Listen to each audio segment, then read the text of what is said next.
Ahoj, tak já vás vítám na turnaji mini házené 5+1 ve Velké Bystrici.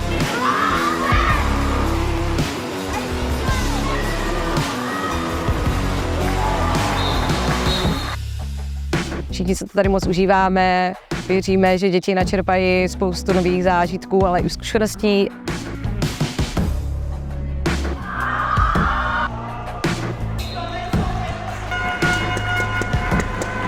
Líbí se mi tady hodně, jsem ráda, že tady jsem.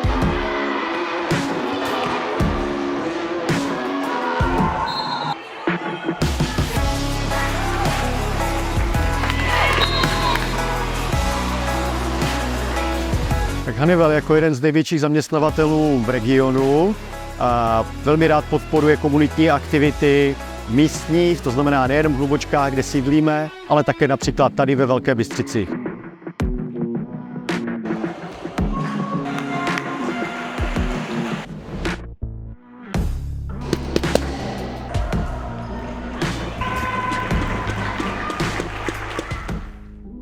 Byla tady úžasná atmosféra, bylo krásné vidět ty zapálené děti, nadšené rodiče, jak fandí a potom tu radost vítězů a nějakou možná zpětnou vazbu poražených, co musí dělat pro to, aby příště zvítězili.